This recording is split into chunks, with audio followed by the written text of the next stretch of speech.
She said, baby, why you so low-key? Never seen you up in these streets. She a baddie running game on me. So they be really working OT. You're tryna get to know me, but I don't wanna budge, no. I can tell that she a freak, it's a freak that she wants, so you know the vibes, it's mine, no time for solos. You already know, wanna pull up on the cuffs. You know we have to keep it gangsta for true. You told your cousin I'm a dub, then you look me in my eyes and said, you're mine, oh. You're mine, oh. Fuck these other bitches, are you dumb? For real, see, I know you wanna. What is this?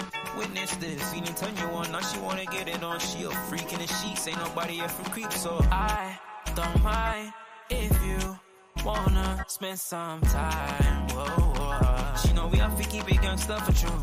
You told your girls that I'm a dub, then you look me in my eyes and said, you're mine, you are mine, oh. You're mine, you are mine, oh. The fuck these other bitches, are you dumb? That's why that you're a freak. You've been a freak of the week, but you're still a lady in these streets. But I know you a freak. You've been a freak like me, but I just want some more. You told your friends that I'm a dub, then you look them in the eyes and say, he's just a vibe, he's that guy, but he make me shy and cry. I wonder why. Oh Lord, she's a freak. You've been a freak of the week, but you're still a lady in these streets. But I know you a freak. You've been a freak like me, but I just want some more. You told your friends that I'm a dub, then you look them in the eyes and say, he's just a vibe, he's that guy, but he make me shy and cry. I wonder why. Oh Lord, she's a. She said, baby, why you so low-key? Never seen you up in these streets. She a baddie running game on me, so they be really working OT. You're tryna get to know me, but I don't wanna budge, no. I can tell that she a freak, it's a freak that she wants, so you know the vibes, it's mine, no time for solos. You already know, wanna pull up on the cuffs. You know we have to keep it gangsta for true. You told your cousin I'm a dub, then you look me in my eyes and said, you're mine, oh. You're mine, oh. Fuck these other bitches, are you dumb? For real, see, I know you wanna. What is this? Witness this. Feeling turn you on, now she wanna get it on. She a freak in the sheets, ain't nobody here for creep, so I don't mind if you wanna spend some time. Whoa. She know we have to keep it gangsta for true. You told your girls that I'm a dub, then you look me in my eyes and said, you're mine, you are mine, oh. You're mine, you are mine, oh. The fuck these other bitches, are you dumb? That's why that you're a freak. You've been a freak of the week, but you're still a lady in these streets. But I know you a freak. You've been a freak like me, but I just want some more. You told your friends that I'm a dub, then you look them in the eyes and say, he's just a vibe, he's that guy, but he make me shy and cry. I wonder why. Oh Lord, she's a freak. You've been a freak of the week, but you're still a lady in the streets. But I know you a It does kill a bit. You made the decision to play Thiago. Klopp doesn't change the system. Since Bubak left, you don't want to change from the 4-3.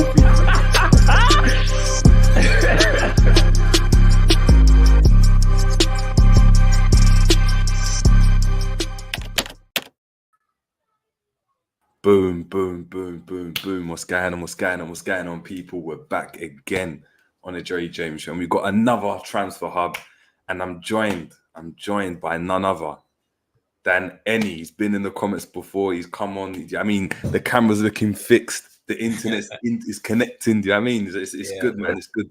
Before I get to everyone in the comments, Enny, how you doing, man? I'm blessed, man. I'm blessed. Thank you for having me on, bro, man. Finally, like you said, I got new internet in it. Had to pattern up. So yeah, man, good. There we go, man. Been, bro? Yeah, I'm good, man. I'm good.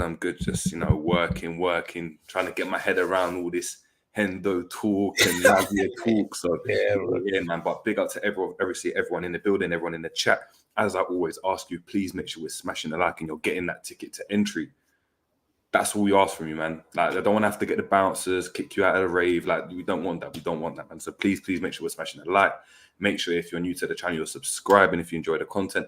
And please just keep it respectful in the chat. I mean, in the live chat and in the comments as well, man. Just going to get into some of the people live with us before we get into these topics, man. We've got Yuvraj Dawali in the building. Big up to yourself.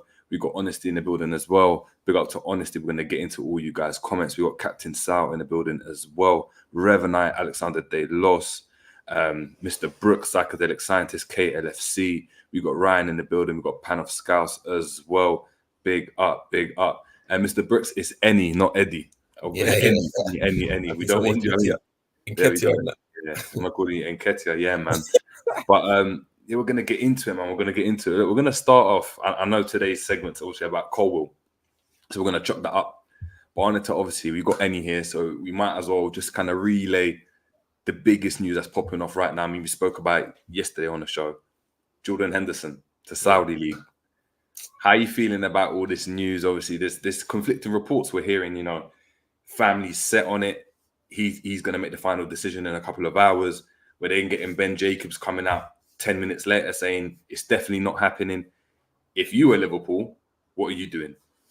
If I was Liverpool, I'd get rid. I can't lie. Just because I don't think anytime you ask anyone about Henderson, it's always about what he does off the pitch. No, it's nothing to do with his footballing ability anymore.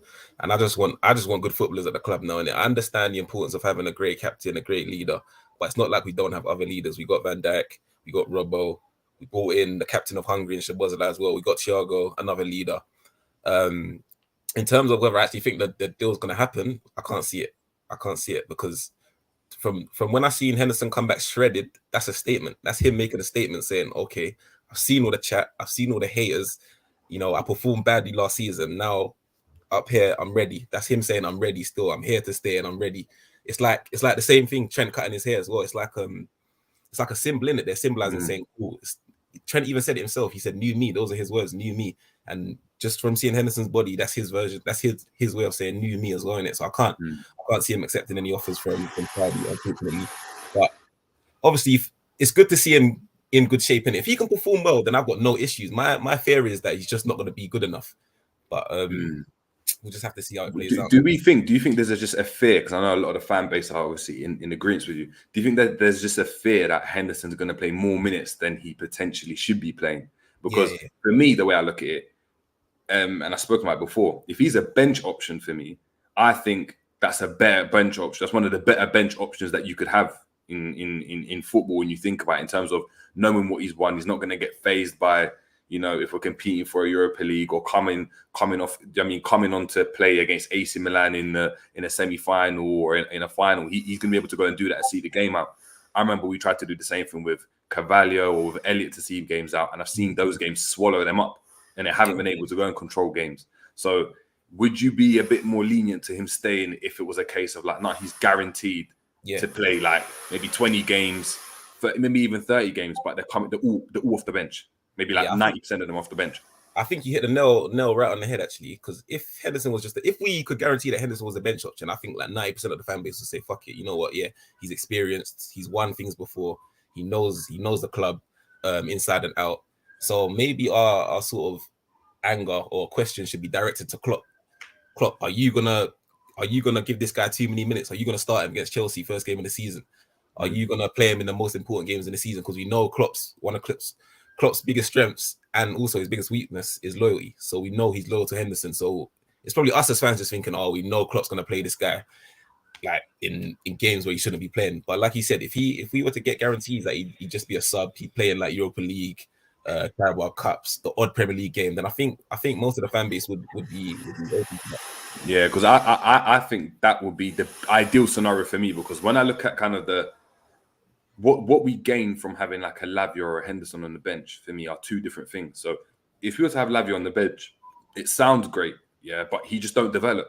And then in my opinion, what happens to the likes of like a Lavia, or if we're going to look at Bajcetic or Elliott, is that we start to look at them the way we've looked at Jones in recent years, where they're on the bench. At first, it was great having him on the bench, but then we're looking at it, it's like, this player's not getting better. He's the same player he was when we signed him, because he ain't able to play games. Do you know what I mean? It's like Bellingham doesn't become the player he is if he's stuck on the bench at City or something. He's only become who he is because he's played games at Birmingham and then consistently, obviously, at Borussia Dortmund as well. So for me, if you can have a Henderson on the bench, like, I think that's more beneficial to the team than having like a Lavia on the bench, because they don't learn anything from being on the bench. Do you know what I mean? Like, in my opinion, when you're looking at football.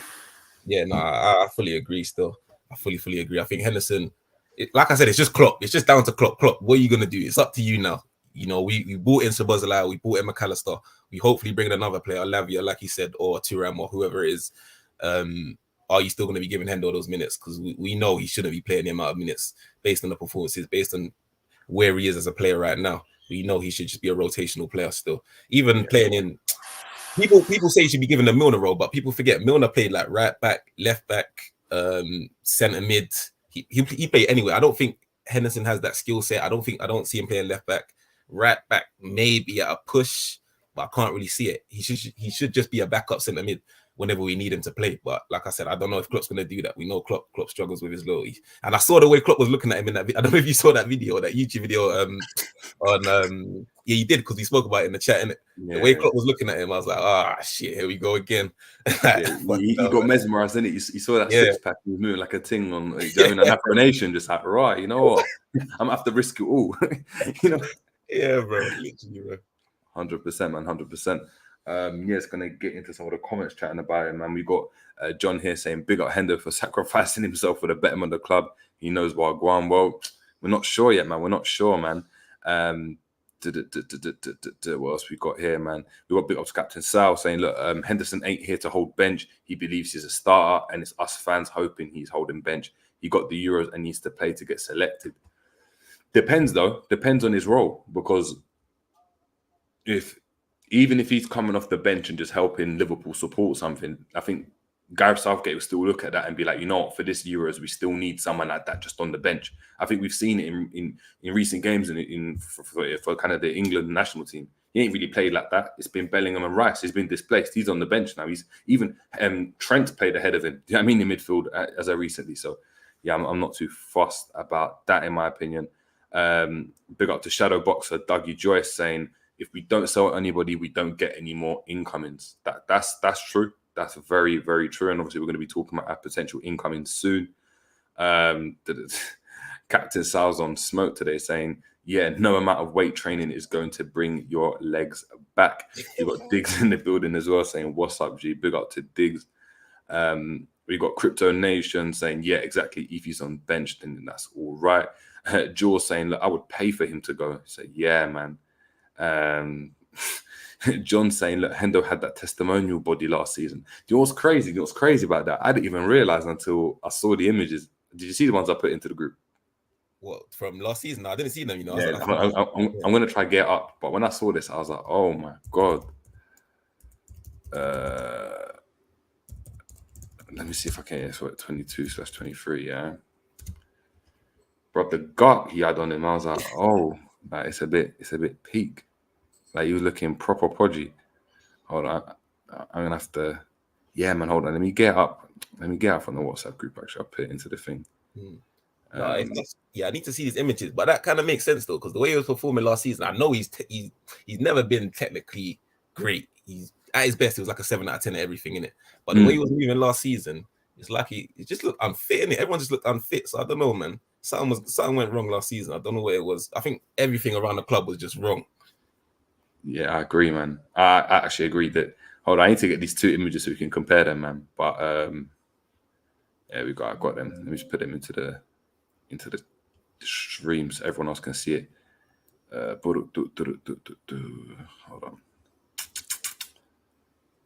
Hold on, not like that. That's a clip. Apologies, people. My internet's acting up, man. It's like Andy's taking my internet.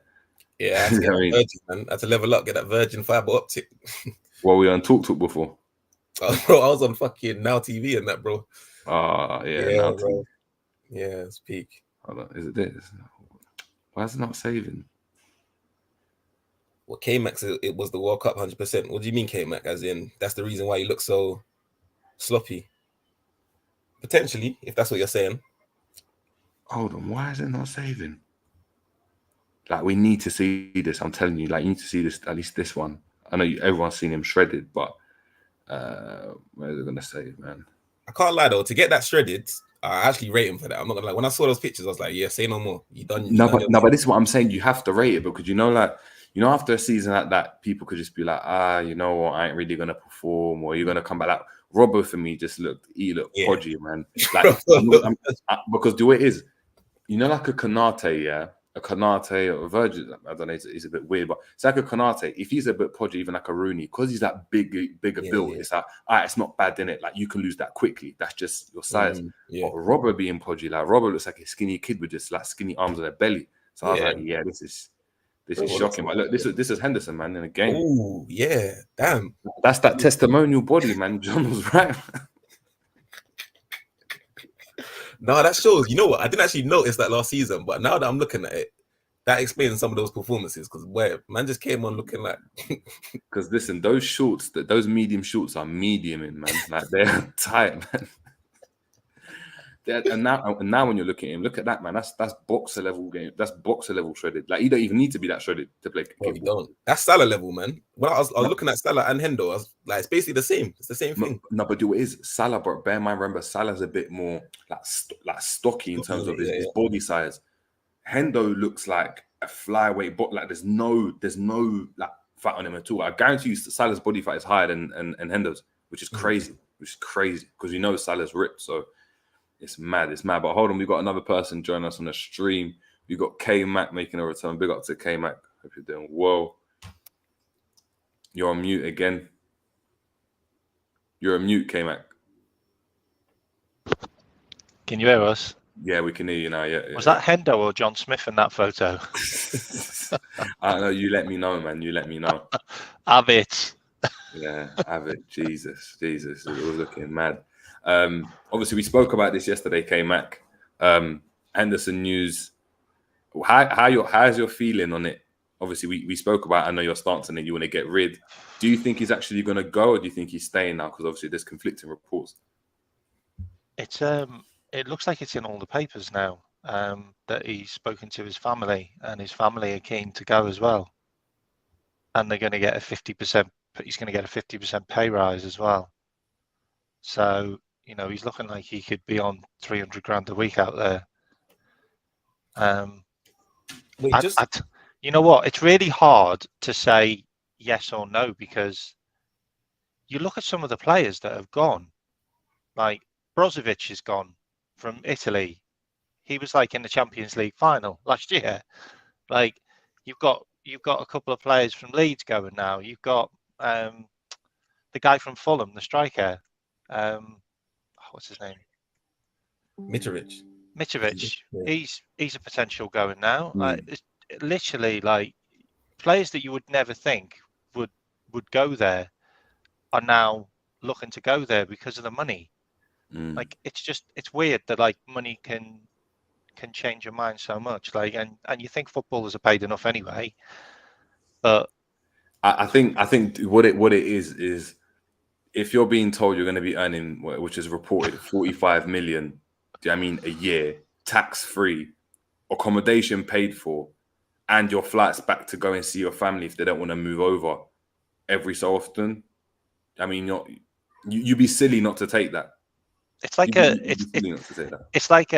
it's like getting a job and just doing like contracting and just contracting for a year. And get paid megabucks and then fly back to see your family when you want and then come back. Like a lot of people do it. And the fact is, like, do they really need to work that hard? Like, you know, it's a bit like a holiday, isn't it? You know, just they don't need to train like crazy, do they? Like they're going to be confirm as well. Sorry, than everyone else. Yeah, sorry. Just to confirm, is this team the team that Gerard's managing now? Yeah.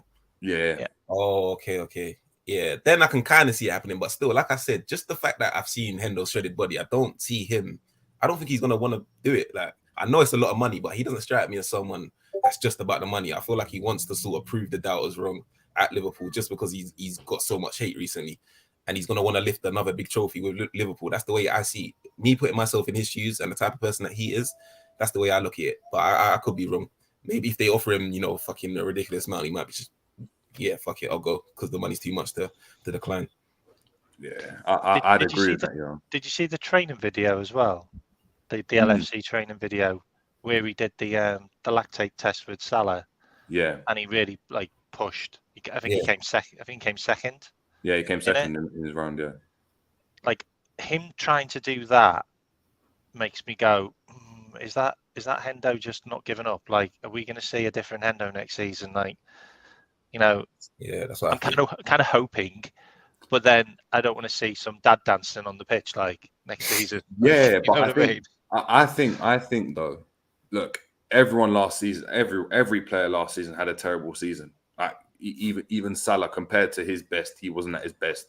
I think Virgil van Dijk was one of the worst players. You know what I mean? That's why I said the World Cup in the comments. Sorry. Yeah, I think Fabinho was even worse. Yeah, I think Fabinho was even worse. Now, when I look at, and Robertson was poor as well, I think when you look at it, everyone had a bad season. What I like to go and see, right, and I think just in life, I think the way it separates people is his mentality. The fact that he's come back and he said, no, I'm changing it up. And to get your body like that, sorry, he hasn't taken a break. Like, he hasn't been on holiday, chilling, getting a suntan, putting highlights in his hair. He hasn't done that. Do you know what I mean? He's gone and actually said, I'm dedicated to the cause. Now, look, I still don't want him to be starting games, but if he's done that to go and push himself, that only goes and is going to push the likes of Szoboszlai and McAllister to have to go and do better.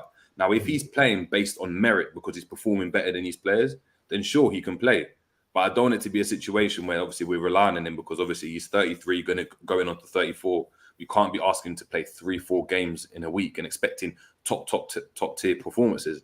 But if he's able to come in the odd game here and there and coming off the bench, I think we're going to get a much more consistent Henderson. And as you said, Henderson at his best is a 7 out of 10 in everything.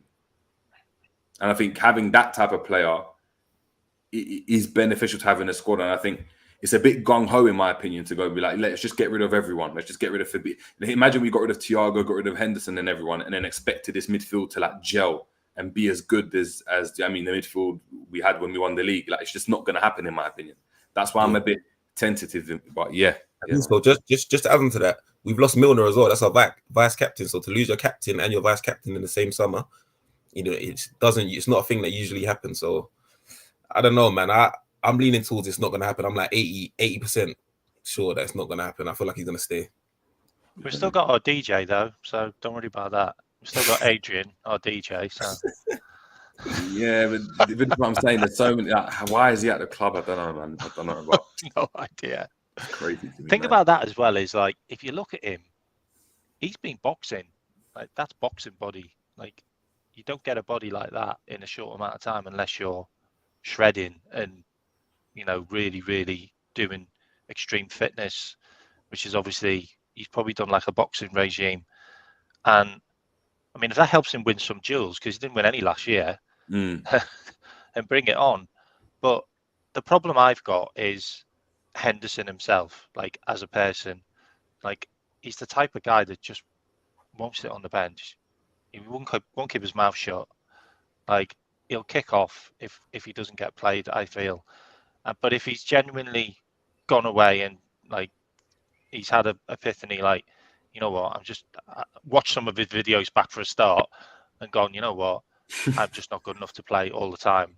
I need to like do a Millie job and come on and do a 7 out of 10 and shut out games, maybe get an assist here and there, pop up with the odd goal. That's what Milner did. Then I'm fine with that. Like, I'm absolutely fine with that, and he will stay a legend. But if he carries on the shit that he gave us last season, next season. But then that's on the manager then, isn't it? Because we've got 2 midfielders now that currently aren't injury prone. So they're going to be available for selection. If they are, and he's still playing ahead of them, then it's either they're not good enough to go and play for Liverpool and they ain't performing, or it's on Klopp. They are good enough, and Klopp's still deciding to go with Hendo. So I've got to chuck that onto the manager now. That's his decision to make. So, and just quickly as well, Keepin, you said that you think Hendo will kick off. I feel like he's got too much respect for Klopp and Liverpool for him to kick off. I feel like internally he might be fuming, but I don't know if he'll kick off just out of respect for Klopp. Because let's be honest, without Jurgen Klopp, Henderson doesn't have the career that he's had. So I feel like he's got a bit too much respect for Klopp. He might sulk a little bit, but I don't think he'll like fully kick off. Like, he'll just be upset at the situation and just decide to leave next year. I'm not sure if he'll kick off personally, but yeah, I hope he doesn't. Yeah, I hope he doesn't. Yeah, cool. Just gonna get into some of the comments before we move on to the topic of the day, man, which I'm interested to obviously hear you guys' points. I never see the comments as well. We got RJ saying, what makes you all think Klopp would ever allow Hendo to leave? He would rather promise him game time. Unless Hendo tells Klopp there is nothing you can do to keep me at LFC because I want out, he will stay. Fair enough. We've got Jaskaran as well. We got to Jaskaran saying, hold on, what's going on here? Yeah, saying, not gonna lie, if I was Hendo and I'm 33 and I was offered that contract, I would take it. That's generational wealth for his family. He has won everything at LFC anyway. Yeah, I hear it. But it's actually mad when you think about it, yeah.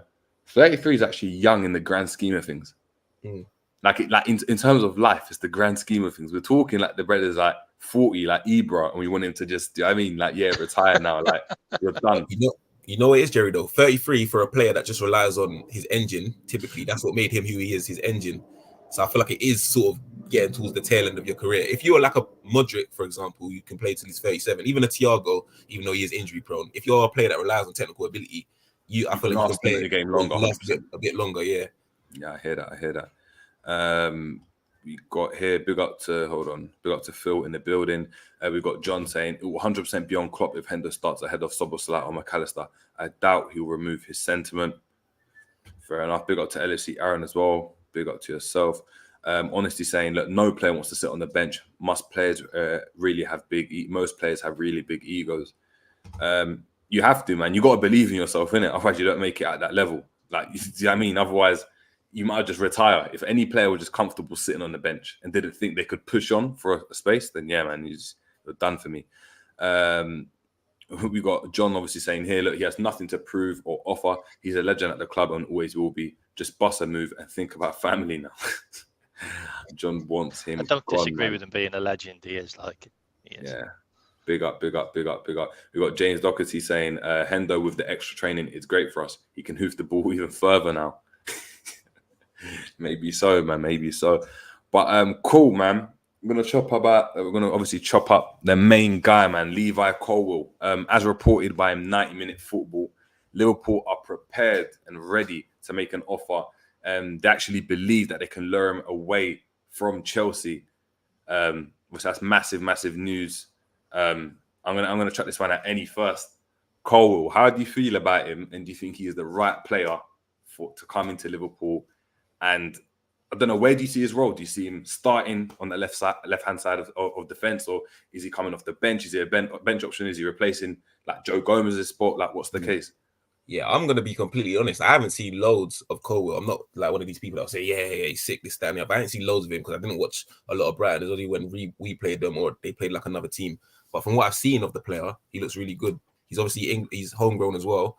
So we need a homegrown player. So I know he fits that quota. I'm at a point where, listen, if Klopp wants him, if the scouts want him, if whoever wants him, bring him in. You just need to deliver. That's it. Just deliver. I don't care who you bring in.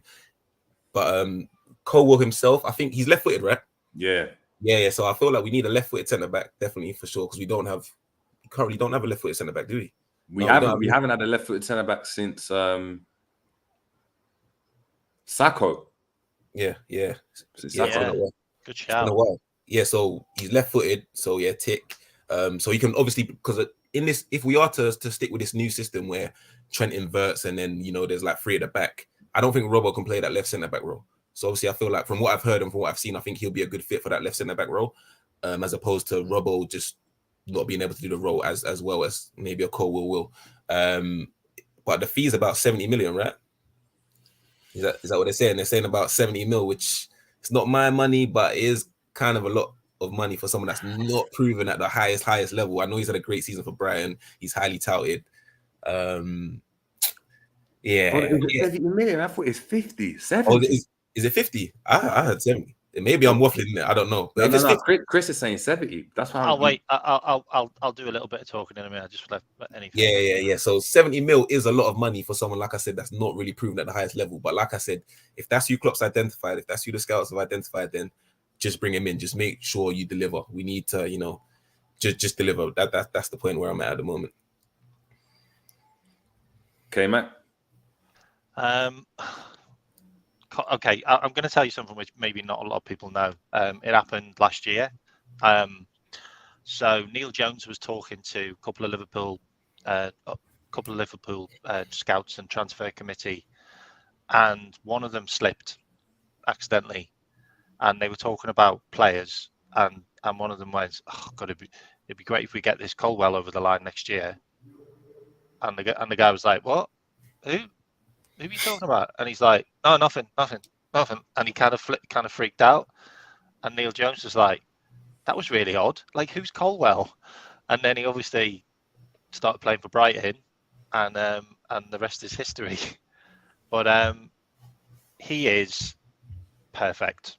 Like, he is basically a regen of Virgil van Dijk. Like, he really is. Like, he even came from the Southampton academy as well, and Chelsea snapped him up when he was 8. When he did his when he did his trials, he was wearing a Liverpool kit. Have you seen the photo? Yeah. Yeah. The only issue I've got is it's Thiago Silva.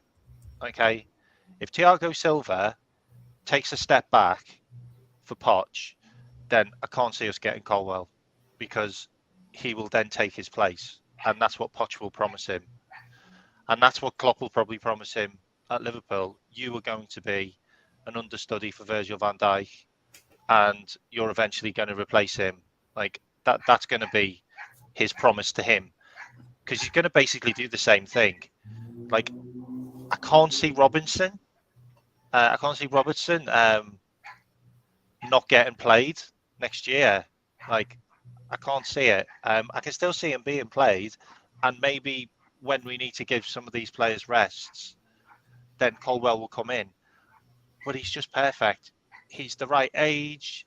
He's the right height. He's homegrown. He's left-footed. He's got a brilliant pass on him. He wins a lot of duels. He's hardly ever injured. You know, he's just the perfect profile.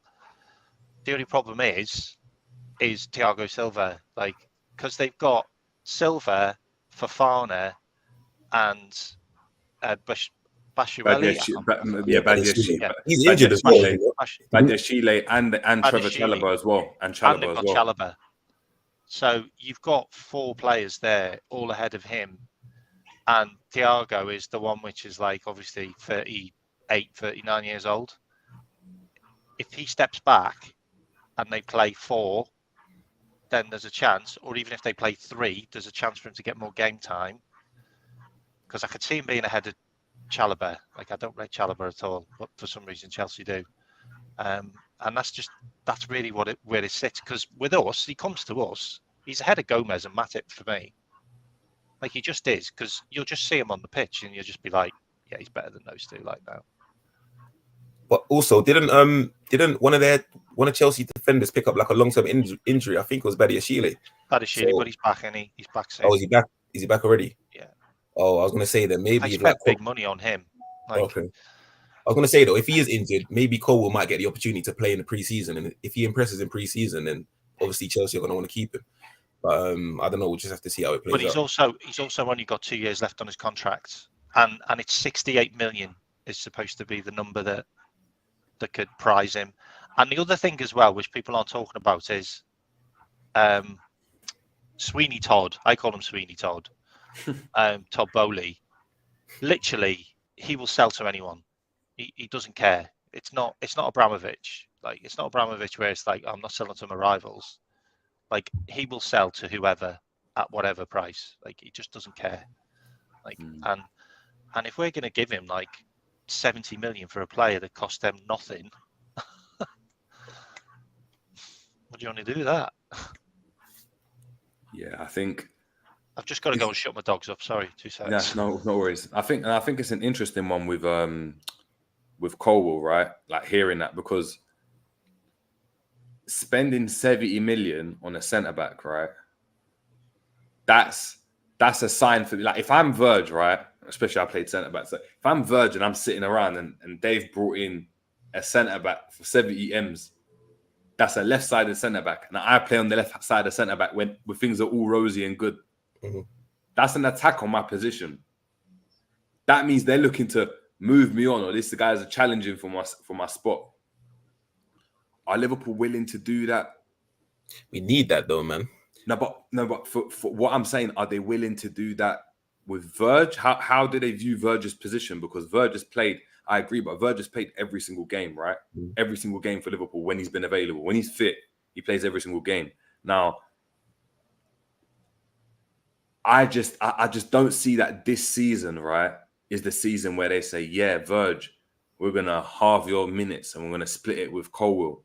Because I don't see Verge playing on the right side of centre-back. If we're playing a back three, then of course, then you got a chance of playing Konate, Verge and Colwill in a hypothetical world. But Ibu is still in the picture. And I know he's injury prone, but Ibu's still in the picture. And as long as he's fit, especially the way he's performed last season and the season before, I think he's that's his spot right now. Like he's the main partner to Verge. Ibu is not going to play on the left-hand side of centre-back, especially if we're doing this box midfield when Trent comes inverted, because he's not as good on the ball. So if that's the case, I don't know. It's a lot of money to fork out on someone that might potentially be sitting on the bench, because then Chris Mack puts a great point there, man. Is that Jerry? Can you guys hear me? Yeah, yeah, can hear you. What's going on? But yeah, Robbo, as an example, as I'm talking about, what's going on? Can you guys hear me? Yeah, you can't see you though, but you can hear. I don't know what's going on. I'll have to sort this out in a minute. But Robbo, as an example, Robbo, he's been a mainstay at Liverpool, right? And I just don't see him being dropped completely from the team. And I can't see them, the three of Virgil, Robbo, and Colwill sharing minutes out. I think Virg is in that Salah bracket where he plays every game no matter what. So I don't know what you guys think about that, man. Yeah, no, I agree. But I was going to say, would it not be like Robbo who's sort of more concerned for their position if we are to stick with this this formation that we saw end towards the end of last season? Because Robbo was essentially playing as a left-sided centre-back, but he still had the responsibility to bomb forward. So I feel like maybe it's Robbo who should be a bit more concerned, because if we are going to stick with this three at the back thing, then for me, Cole will just go where Robbo was playing towards the end of last season. Virgil will stay in the middle, and then Konate on the right. So I think Virgil's minutes are sort of guaranteed. I think he'll just stay in the centre, be that sort of commander in the defence, and then Cole on the left if we do get him, and then Ibu on the right. So maybe for me, it could be Robbo who's looking at maybe my position isn't as secure as it once was. I'm not sure what you think about that, Keepin. So the thing on that as well, so I obviously talked about the Chelsea side of things, like where he would fit there and maybe why we wouldn't get him on the Chelsea side. But on the Liverpool side, there's lots of opportunity. Like on the Chelsea side, they've only got one game a week, pretty much. They haven't got any European football. So that's a big minus on his side, because he probably would have been guaranteed European football games. Liverpool, he is.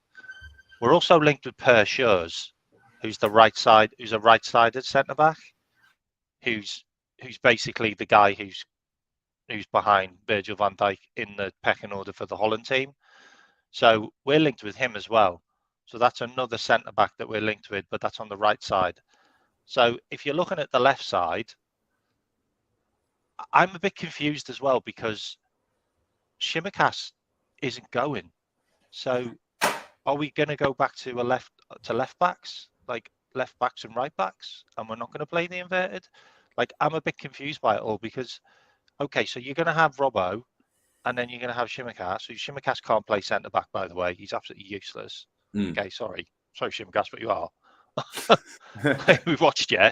You can't play offside either. Okay, so that's an issue. So then you're down to the fact that you've got Verge, Konate, and then you're down to Gomez and Matip, which is scary. Okay, doesn't matter how you say it, it's scary. So you do need Colwill or a Per Schurz. Like, you definitely need another central defender, because Nat Phillips is going to Leeds, so that's another one out the door. So the package you're proposing to Colwill is, okay, you come to Liverpool, you're going to get game time on the centre back position behind Konate, yeah. So you're going to play cup games, and you're going to play Europa League games, and you're probably going to play some of the lesser games. So you're going to get 30 plus games. You've got 17 games. But do you think if Colwill was offered, because the understanding is that obviously Chelsea do like Colwill when they see him as a future, Chelsea boy. If that's the case, he's looking at it thinking, at Chelsea, there's a massive potential for me to go and play 38 games in the Premier League. Not 30 games in the Europa League, in the Carabao Cup, and the FA Cup, albeit we stay in those competitions. Because right now, currently, I don't see him. Now, I think technically, just as a baller, when I've seen him, for me, I prefer him than Konate. Like, I play like that. I like to play like that. So when I see that, I like it. The eye test does me right. but he's not going to be ahead of Konate right now in the pecking order, and he's not going to be ahead of Virgin in the pecking order, unless we're looking to offload Virgin this season or kind of shift him to the bench, which I don't see happening. If that's the case, is that something that could lure him? Another thing that you bring up as well is, I personally, and I don't know what you think, but I don't think we're going to play this inverted fullback situation. And the reason being is the transfers for me. It's the transfers. Yeah. The fact that we've got Szoboszlai and McAllister, right? Remember when Trent comes inverted, we always needed, and I actually send the video into people so they can go and actually have a look as well. Big up to Tifo Football for this one. When Trent comes inverted, we have no width because Robertson's playing as a third centre back. So there's gaps. There's obviously a pass out to the wide player, but the wide players are so high usually. So then we're relying on either Jones or Henderson, which is playing in midfield, to go and pull out wide to receive the ball, which means they're in wider positions, which we saw a lot of the time. Jones looked like he was a left midfielder at times. Or his heat map last season, he was a left winger. Like, he played so far on that left wing all the time. Exactly. Yeah. And then or you've got the situation which we had earlier in the season where it's Salah and the other wide player coming really, really deep, like a Mahrez, like a Grealish, coming really deep and wide to receive the ball. But then that's not Salah's game. We want him closer to the box, and he's not going to be able to go and get his goals because he's going to be so far away from the goal. The only way to go and get the best for me out of Szoboszlai and McAllister is for them to operate in those central areas. But then we do need width, which suggests to me that we're actually going to go back to a back four, because I think Klopp's looking at it and thinking, look, the Gegenpress or the Gegenpress is still the best creator in football, the best playmaker in football. We just weren't good because our press wasn't on. But now that we've got the midfielders that can press in Szoboszlai and McAllister, hopefully, if they can, then Bob's your uncle. Like, we're rolling again. We're back to square one. I think that's how Klopp's looking at it when I'm looking at the midfielders, the types of midfielders that we've got. Okay, then I have a question for you then, and big up to G as well. We saying? Yeah, we saying, bro. So yeah, if we are to sort of revert back to the 4-3-3, then who would you start in midfield as things currently stand? I will still start Fabinho, McAllister, and Szoboszlai. Currently, yeah. But Szoboszlai and RCM, I don't know if he's got the defensive, and I don't, you know what it is, because I know the way we play 4-3-3, and then if Trent's gonna continue to bomb forward, I don't want Szoboszlai, to sort of get distracted, or I don't want him to fucking turn into a fake right back and do that role that Henderson was doing, that too much defensive responsibility. But you know what it is. I think it's gonna be like that depending on the situation. Like, if he's being picked up, he's gonna drop deep to get the ball. If that's happening, Trent's gonna come. Go forward. If Trent's being marked, he'll come and drop deep, and I think they'll move about. The way I'm looking at it though is that ultimately we want the reason why we bought McAllister and Szoboszlai is to be better in the midfield. But if we play this box, then they're not being utilised in the midfield. They're just players that we've gone and added that are going to play out wide. And yes, they're better than like what Henderson was doing on that right-hand side, which is fair. And I think Szoboszlai, the amount of money we paid, he's going to take over that role. Jones was performing well to the back end of last season. Do you know what I mean, in that spot? But he weren't performing in the midfield role he used to play when we played 4-3-3. And no one rated what he was doing before then when he was doing the kind of recycling the ball and keeping it. He was better when he's more advanced for Liverpool and he's in that wide position. He's able to kind of be in line with the forwards, come off that line, do a little 1-2, give and go. And I just don't see McAllister doing that. McAllister better from deeper positions. I agree. Yeah. I agree with the McAllister thing, but then can you not see a world in which, because in my opinion, Szoboszlai is better further up the pitch, closer to the goal. So if we are to do that inverted formation, I think that right attacking midfielder position is kind of perfect for him, because that's a similar position he was playing at Leipzig. So I could see a world in which we do the box midfield, Trent's inverting, so kind of like Trent and Fabinho or Trent and Lavia, whoever it is, sort of sitting, Trent just doing his playmaking thing, and then McAllister on the left attacking midfielder, which I don't know if that's sort of a position that's perfect for him, but I feel like it is perfect for on the other side for Szoboszlai. So I could see a world in which we do that. McAllister and Szoboszlai just behind the attack, and then whoever it is in the attack, whatever pick three from the five, and then Flacco and Trent sitting. Can you not see a world in which we do that? I do. The thing is that we're still going to be defensively susceptible on the right-hand side. The reason why we did that, and the reason why we played a Henderson in that role, even though Naby Keita was available and he was fit, Thiago was fit towards the back end of the last season as well. We played Henderson there because Henderson understood the defensive responsibility, and he was garbage at it, but he understood what to do, and he done it better than Naby Keita and whatever we had available.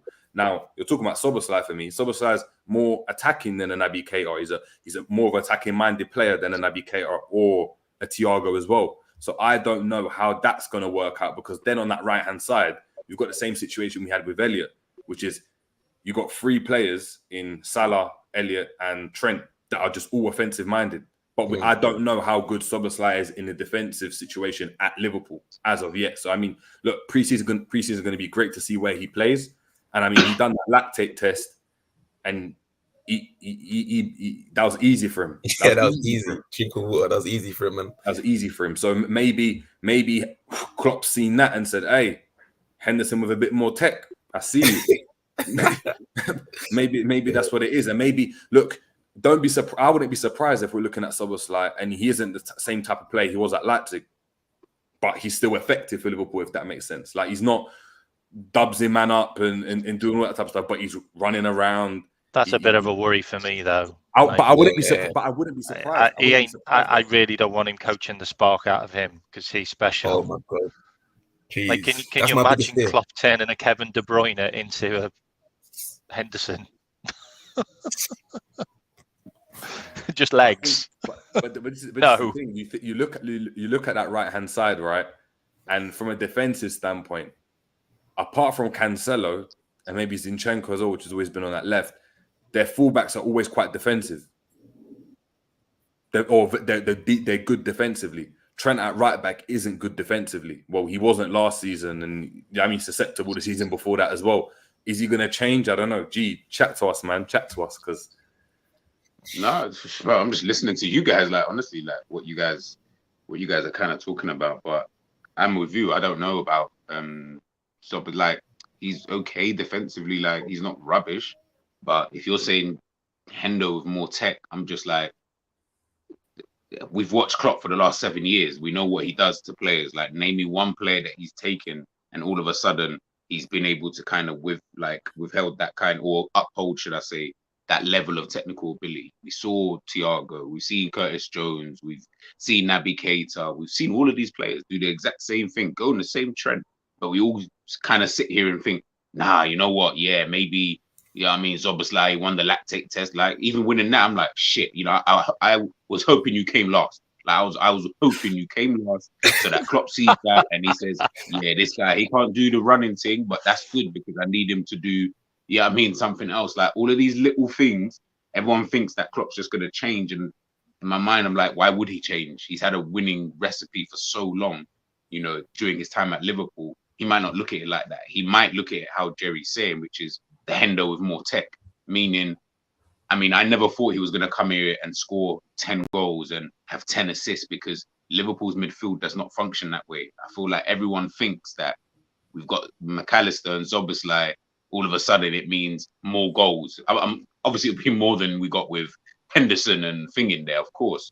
But it's not going to be anywhere near what Szoboszlai was getting before. No way. He had the creative license over there. Here, he ain't going to have no creative license because he's not a main player in the team. That's for Salah. That's for Trent. That's for those kind of players. They get that license to kind of do what they want, etc., etc. McAllister, he's going to have a bit more reserve role. So, yeah, man, it's going to be interesting. I don't know what formation he plays, how he plays it. It's going to be pre-season, might tell us, but even then, Fabinho starting the first game of the season guaranteed. After that, it's just up to you. How many? When is the first game of pre-season? That's a very next week, isn't it? Next week. Is it next week? Next week. I think it's like the 19th. Oh, okay. Okay. So we're playing like in a week in someone else's ground because we haven't got our ground. Yeah. So what I mean, we'll see during pre-season, man. I think it's just gonna be interesting to see how we kind of play everything. Obviously, you guys talking about you got me doubting that midfield now. G, why you do that? You got me but you. The thing is, this is what I never understood with everyone is we've watched this guy for 7 going on 8, 9 years. We've literally watched him do it. We got Thiago in, one of the best midfielders in the world at that time, being talked about like, oh my goodness, this guy, this, that, and the third. Thiago now can't even get in ahead of Marcos Llorente in Spain's team. Like, But he got yeah, taught how to run by Klopp. say that again? Yeah, But well, he yeah. got taught how to run by Klopp. Yeah, you know what I mean? Like that kind of tells you everything. But even still, it's just what we're seeing from some of these players. I'm not saying it's going to make them worse. Jerry said it. He hit the nail on the head. They might be effective for Liverpool, but I just want people to just don't think you're getting Zoboslai that we see at RB Leipzig or Salzburg. I don't even see a world where that could possibly happen. I think we see the Liverpool version, which is he'll be very industrial, but he's got that tech where he can shoot from outside the box. He can, whip in a good ball, from wide areas and stuff like that. So I think we'll see that, but don't expect anything more than that. Yeah, I think it's the types of, it's mad. It's that because the machine's so finely tuned with Klopp, we always talk about it, I feel like when you go and change one aspect like of the machine or take out a cog, it changes the whole dynamic of the team, which is actually mad. And other teams don't work like that. But it's like in order to go and play this way and allow the midfielders to attack the way De Bruyne and stuff do, you gotta have wide players essentially that go and hold the width. Like, you know what I mean? Henry spoke about it. Do you know what I mean? Big up to Quasi that actually said it on your show, G. Henry was at Barca. This is a forward, isn't it? Inside forward at best. You weren't no wide player ever. At Barca, he's told, yeah, you're hugging the touchline and you're waiting for the ball, man. I don't want you nowhere near the box. He goes in, gets into the box and scores. Guardiola's like, yeah, but I didn't want that. I need you hugging the touchline. And I think that's what we need from Salah, from Jota, from Diaz, from Gakpo, if that's going to work, because the midfielders have got to have license to be able to get forward, but then link up with their players before they link the front man. If the front man's mad high, all that's going to happen is the same thing we were doing earlier on in the season when Thiago's getting the ball and just hoofing it over the top into channels and expecting one of the wide players to just chase it down because they can't play football with anyone. So it's a tricky one, man. I only see Szoboszlai and McAllister being those kind of the midfielders we expect them to be, or some people expect them to be, like how Szoboszlai performed at Leverkusen. Sorry, was it Leverkusen? It was Leverkusen, isn't it? Leipzig. Sorry, Leipzig. Yeah, Leipzig was is if Salah and Diaz decide to go and play wide again and play high and wide, and allow them to kind of get on the ball. And remember, earlier on in the season, loads of us were giving praise to Elliot. Oh, Elliot's getting on the ball. He's getting in areas. Oh, he looks nice on the ball. Yeah, but look at Salah. Salah was garbage. And when Salah came narrow and played further up front, then Elliot looked isolated. He wasn't as effective anymore. Hence, we went and changed him and put a Henderson there. And then Elliot didn't see pitch after that.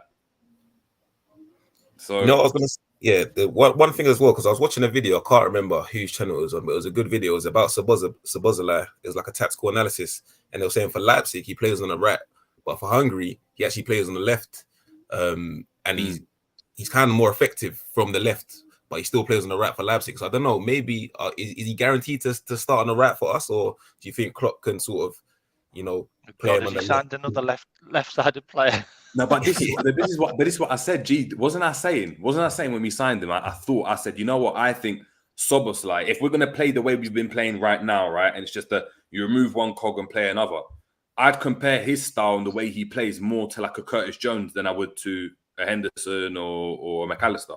I think they're very similar in their profile of play. They're both technically quite good. They're quite tall in the way they play. I mean, they can both lick a shot. Of course, Szoboszlai scores way more goals, but you know what I'm talking about. So I would have said that right now, if you have to replace one player, if you can only replace one player like for like and try and make it work, I'm playing Szoboszlai on the left because I kind of know, all right, I know the role. I know what Jones is doing. You just need to do what Jones is doing and you're a better player. So you're probably going to get better stats and better goals and all of that. On the right, you're asking him to do a different role now. Now, obviously, the pre-season's here, so he might be doing it. And I know he played on the right. The thing, then you've got the question, though, what happens with McAllister? Is he going to play on the right? Is he running around? Or is he just a Thiago replacement? It's interesting, man. The profile of player we bought, it does confuse me a bit, man. Can I touch on that? So So if we're gonna carry on what we did last season, yeah, which is what Klopp said that he's going to play again in pre-season, because he said that he was going to use the formation that he was using last season as a blueprint or a tester to use it this season coming. Then that's going to have the box four, but obviously Trent's going to be playing right back, but then comes into midfield as an inverted right back. So that's a box four. So that's Fabinho, Trent, and then two midfielders up the top. Yeah, we had Curtis that used to pull left to create more on the left hand side. So when Trent came into midfield, he had an outlet to go to on the left hand side, because Robinson would be much further back covering the third centre back position. So then you've got the Henderson role, which was last season, which was basically just doing a false run all game, running your ass off all game with no end product. Okay, that would be Szoboszlai. Okay, which obviously does a bit of tracking back, but not a huge amount, which means there's still so much pressure on Konate again, which is insane. Yeah. Now, Curtis Jones, that's going to be McAllister for me. I feel a bit sorry for Curtis Jones, if I'm honest. Like, you didn't do anything wrong to get dumped out of the team onto the subs bench, but McAllister is a better player all round right now. So you're using Curtis Jones as a squad player, which is going to be more available and more reliable, and he can also play left and right. To be fair, yeah, you can put him in the Szoboszlai position, you can put him in the McAllister position. Then you've got Henderson, who can also do that. So we're kind of giving ourselves a bit more flexibility with players, where we haven't just got one player that fits one role. We've got one player that can fit like two roles. Like Henderson can fit the false runner, which is Szoboszlai, and he can also play as a DM. He's not a great DM, but he can play as that position as well. So we're giving ourselves a bit more flexibility there. But I see the four in midfield being what we use next season for the amount of midfielders we've got and the ones we've signed. Just quickly as well, big up yourself, Paul Smith. Yeah, the video, I literally just checked it. It was on that channel, Pythagoras in Boots, on Dominic. That's a good channel. That's a good channel. Pythagoras in Boots. So yeah, if you lot go check that out as well, everyone in the chat, it's a very good video. It sort of just shows us what sort of player we're getting. It's a very, very good video. So I recommend it to everyone in the chat as well. Tactical thing, yeah. I like their videos. Yeah, big up to Pythagoras, man. Quick one as well. Obviously, we've been talking about. Hold on. We've got someone here as well, man. Jesus, the stream's popping today, man. What is this, man? This is a link up. What are you saying, ends? Nah, big up. Listen, I'm on my way home. I'm in the car, so if it's making too much noise, let me know and I'll mute it. But cool, we'll do, man. We'll do. Big up. Great conversation, man. Big up, bro. Yeah, big up, man. But Colwill, G. Going back to that, I know we went off track talking about Szoboszlai, but obviously rumours, 90 minute football have reported that Liverpool are prepared already to make an offer for Levi Colwill. This is where the rumours are coming from. I didn't even. Okay, yeah. I was wondering why everyone's talking about Colwill. Obviously, you know, I've been rating him for a while now. So you know my stance on him. What are you saying about Levi Colwill?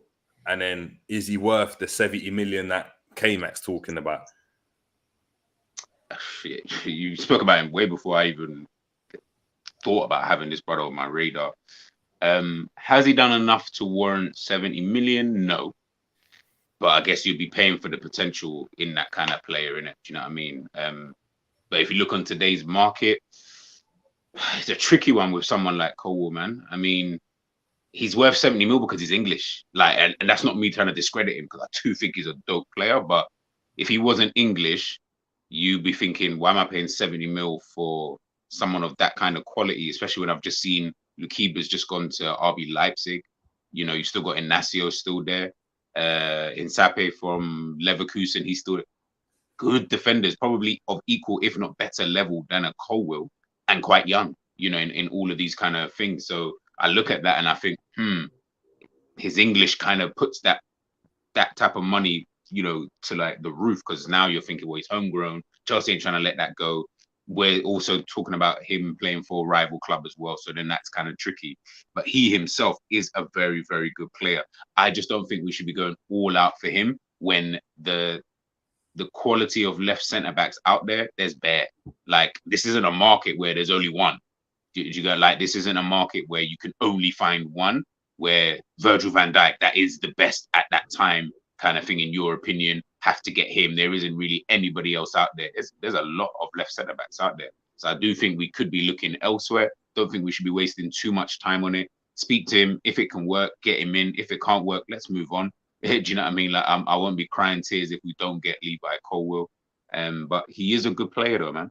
He is a good player, and he's showing a lot of promise. I just think I have the same feeling about him that you had about Caicedo, which is, well, brother's only been here for like 2 seconds and only played about 2 seconds of football. Is he really as good as people are saying he actually is? You like, remember that kind of conversation we were having? Yeah, I remember. Before. Do you know what I mean? I have that with him. I think he is good. And it's like, I want to say yes, like he is the kind of next one up. But then it's difficult because I'm just like, he's barely played any real top level football. He's only been on the radar this season. On top of that, he wasn't even in favour at Brighton this season. He only played, I think, about 13 Premier League games or something like that for Brighton. What? So it's like, are we serious? Yeah. Bro, of course, I'll check it again, but I'm sure it was only about. Yeah, he only got himself in like halfway through the season. Yeah, do you know what I mean? He wasn't a fixture in the side like from the off, and even when he did get in the side, he wasn't playing on like a consistent enough kind of basis. Wait, are you talking about Colwill or Caicedo? Yeah, 17 games. Colwill. 13 games, 70 mil. No, thank you. No. 17 games he played. 17. Yeah, 17. Yeah. You know what I mean? I totally agree. I totally agree with Jake. And this is what I'm saying, is that this is where I always say, like, with people, this is how I know some people just don't do research, or it's just like whatever name gets thrown out, everyone says, yo, let's just get this guy. Boom, boom, boom. Not obviously not you specifically, Jake, because I know you've been watching it for a minute, but I just see it with certain individuals when they talk about these players. I know you ain't done research. I know you haven't looked at this player. I know you're not really watching the games or anything like that, because where have you seen him? Like, what games have you watched? Take out the under-21s tournament. Where are some people even watching these games? Most people don't even watch anything outside of Liverpool. So then I'm just like, what are you trusting? Are you just trusting the fact that this is a player that's just been supposedly heavily linked to the club? Is that why people are so gassed on getting him? Because if you looked at it, bro, there's so many other players that, like, there is actually so many. So, you know, I think it's one of those ones. If we can do a deal and it's not too expensive, I'm saying you go and get him. I really like the guy. I really, really do. From what I've seen so far. If not, it really isn't that big of a deal. Like, we're not going to be missing out on the player of the transfer window anyway. So let's see what we can do elsewhere, man.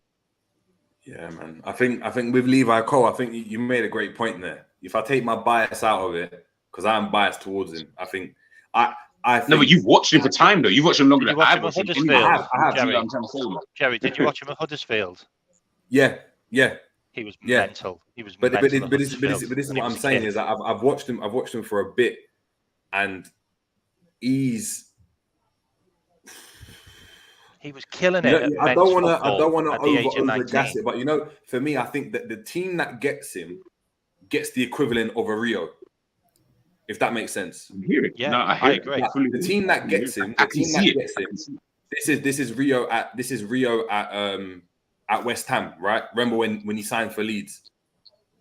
This is that move for me. So I agree. I think that sample size is really, really, really small. Really, really small. So I can't, like, I said the same thing with Caicedo. I think spending 70 million plus on someone that's played 17 games, it better work. It better hit.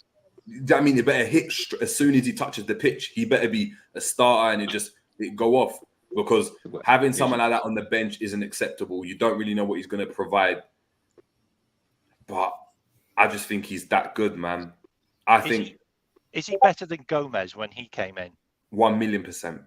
So Gomez physically, he's more experienced at the top level than Gomez. Yeah. Levi Cole's got more experience than Gomez. He's played I think more games in the Championship than Gomez did.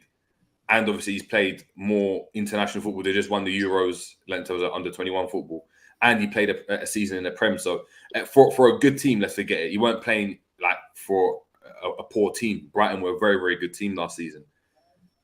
Would you not It is feel, a lot of would money. you not feel that we should just ask the question and we should just try 60 million?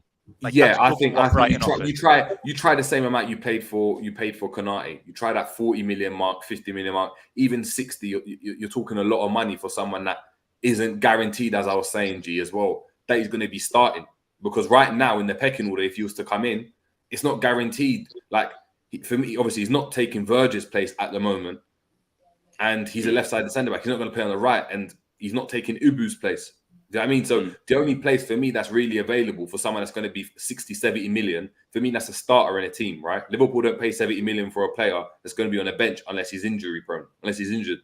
So if we're playing that amount, he's taking Robbo's place then. Yeah, calm. I'm good with that though.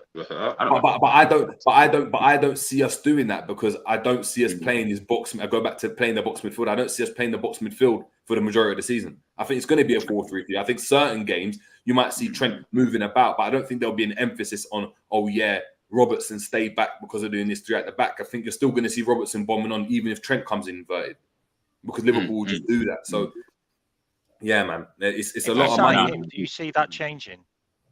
If we sign him, do you see that changing us going to the 3? Or do you think we'll still do 2, even with him?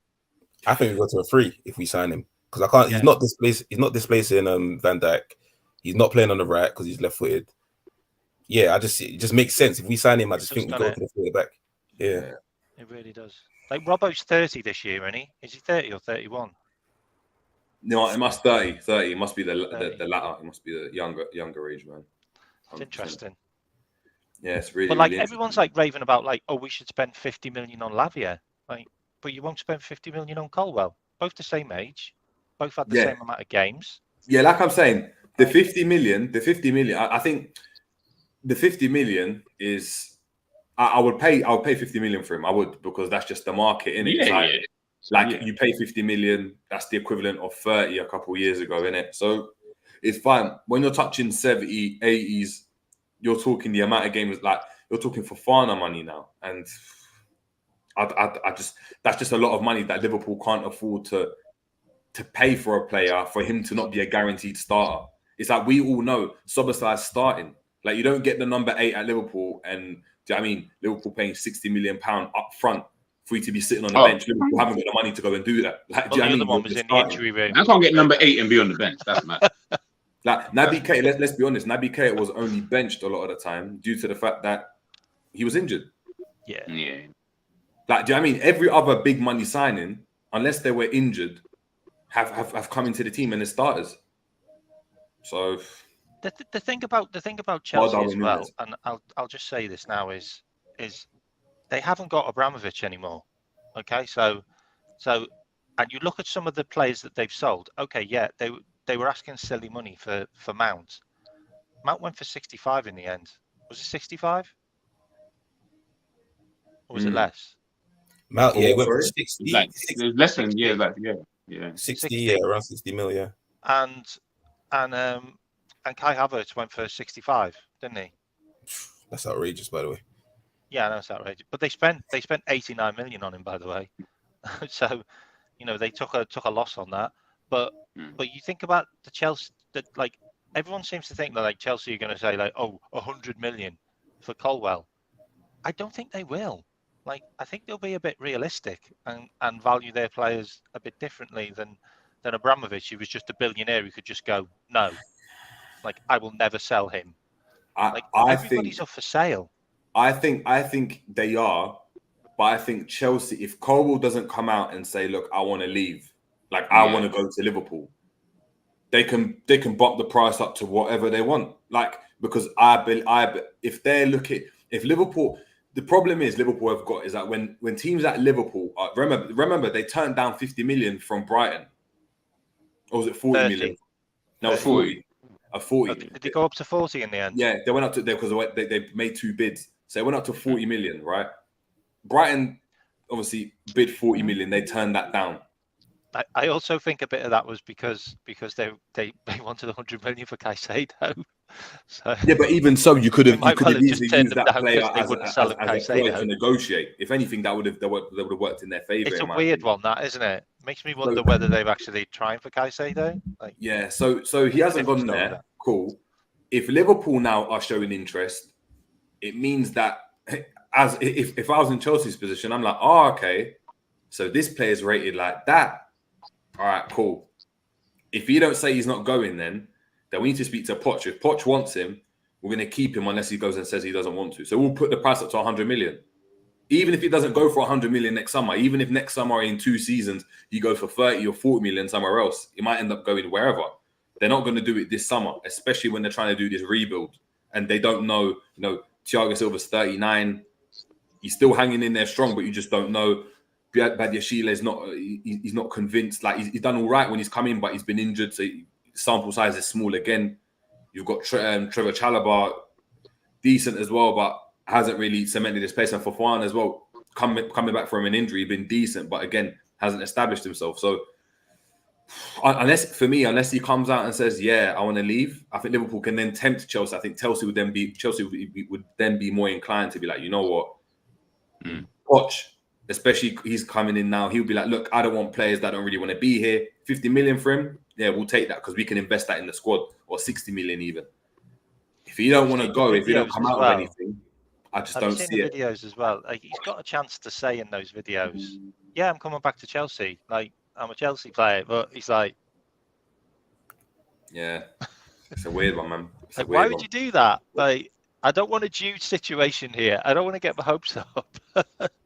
Just tell us. Yes, what I'm saying. We forget this is Liverpool, man. I'm just trying to keep quiet and let's just hope we get through the door and like Zoboslai style. You know we just wake up tomorrow morning and we sign. The way I rate Colwill, yeah, is the same way. Like I'm going to be honest, it's the same way I rated Stones when he was at Everton. I see the same way I rated who else? Verge.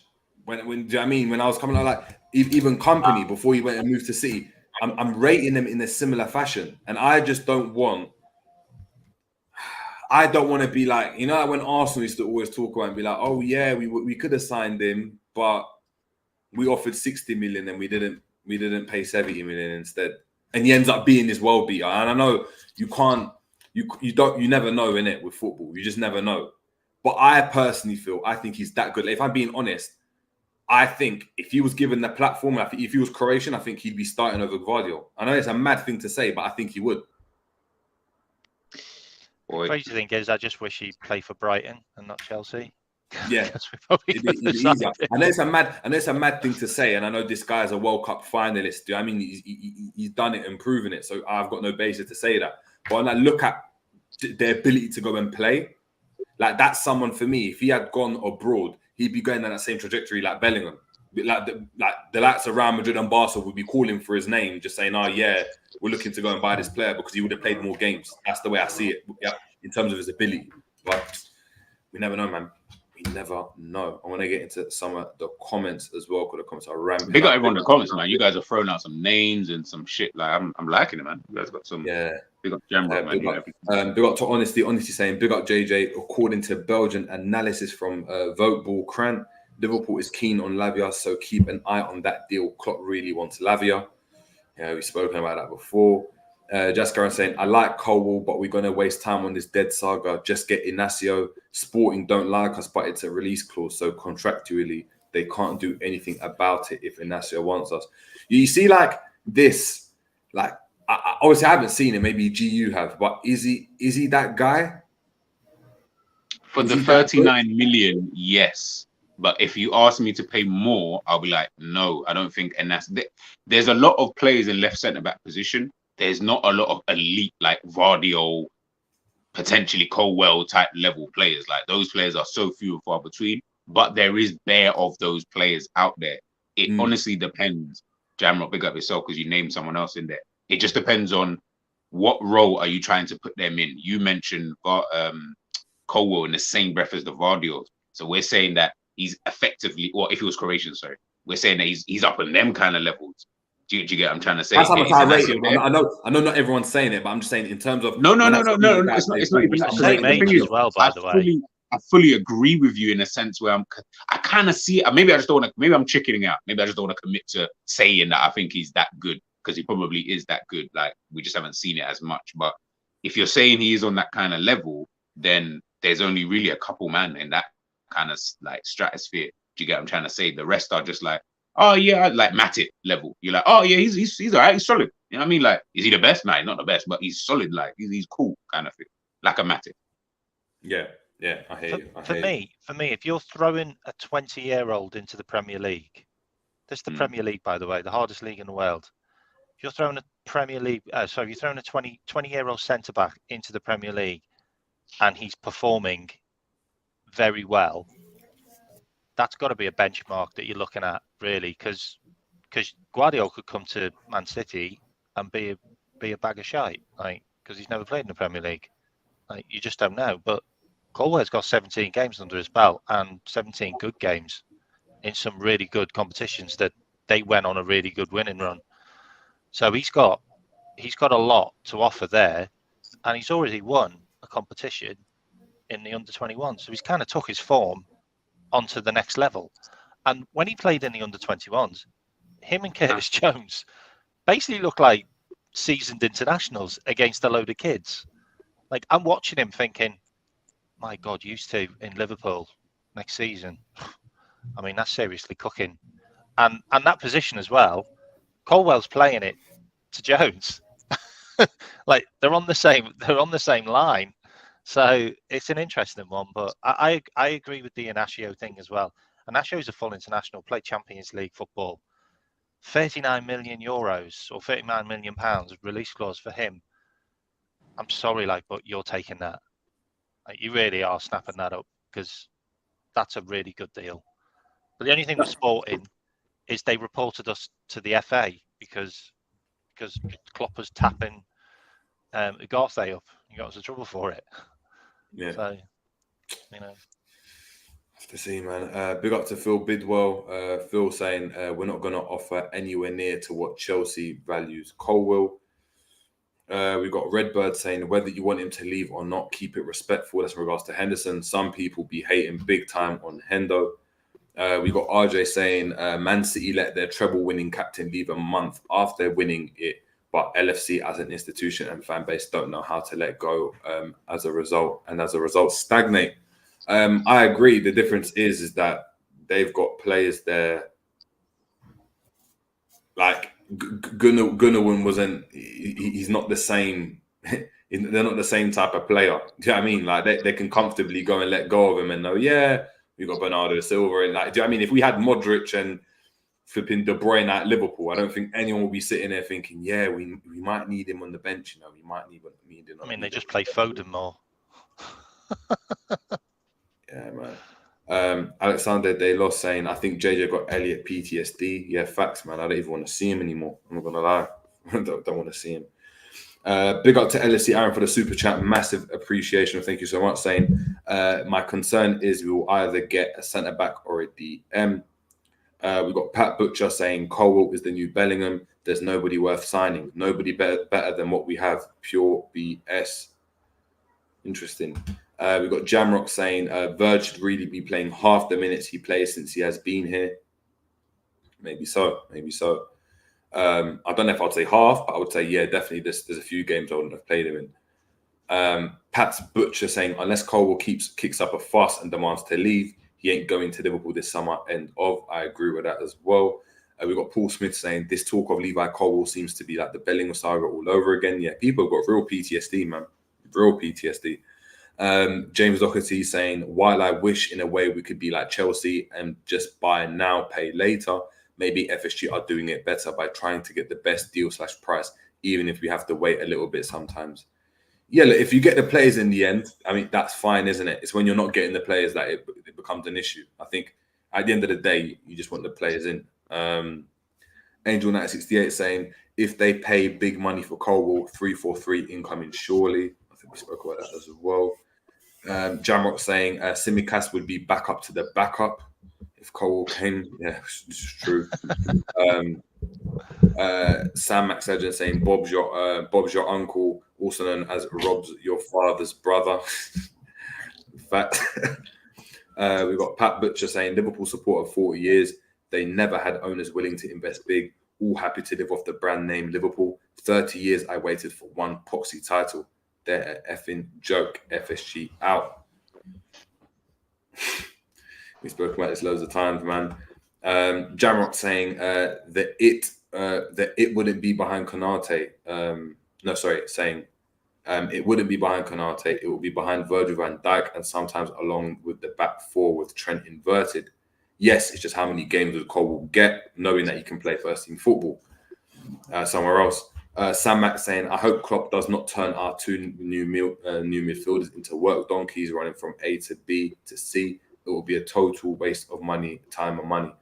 Guys, I don't know if you went and saw it on Twitter. I think Ish put it in the group as well. Made me laugh when that comment about after the lactate test, he could see the tech leaving. His body. I was like, yeah, you know what? Maybe you should be doing the lactate test. Captain Sal saying, I'm sure Soboslai hoofs will be more techie than Hendo's. We read that already.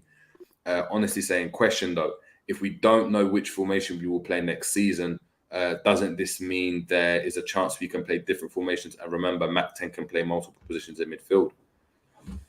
Maybe so. Maybe it gives us flexibility to change. But once we hit a formation, we won't change because Klopp doesn't do that. But I think whilst we're trying to figure stuff out, I think, yeah, there will be some flexibility in terms of the partnerships, who plays. It might be Soboslai Henderson one game. It might be McAllister and McAllister, Jones and Fabinho in the defensive midfield. We just don't know. Hey, we might even see Trent in midfield. God knows right now, man. God knows. So, Paul Smith saying, Captain Sal, great minds think alike. Tech is far superior than P. Interesting. Do you mind think that? Do you know what? There's a conversation I want to have. I saw. I was watching a video. We might have to do a video on it, guys. I was watching a video on this. And yeah, it's a fascinating conversation. We're talking about academies and, you know, why are we training all the players to be the exact same? We're just going after technically players. Everyone has to dribble. It's like, well, in the game, you don't really get a lot of chances to dribble in an actual game. But it's a video I think we should do. I think it would be a fascinating conversation to see where everyone's head's at. But to the formation thing, just a quick one with the formation. I think isn't it a good thing though if we can't figure out what formation we're going to run with based on the new signing, then that means that the opponent ain't going to know what we're going to do. Because there was a few times last season we was all like, oh, he's starting, that's the 11, and then the 11 came out. So the opponent would be like, well, we knew who was going to play in what position. But I think with the new signings and maybe with Klopp using that 3-4-3 formation that he did, or 3-box-3, whatever way you want to work it, then he looked at the 4-2-3-1, then he changed it to the diamond and he used the 4-3-3 last season. I think that will keep the opponents that we're playing against guessing, which is a good thing instead of a bad thing. Yeah. So let's just hope he obviously, like what you said, Jerry, doesn't just pick a formation and stick with it. Hopefully we go against Chelsea. He has a system. Play City.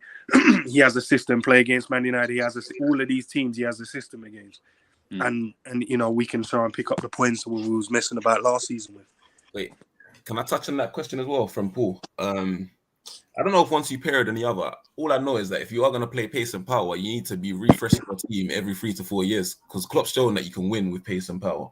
And obviously Pep's shown that you can win with technical footballers as well. So you can obviously win with both. The only problem with the pace and power is that you just need to constantly refresh your team, because footballers, they're human beings. They're not robots. If they were robots, Klopp would be the best manager in the world.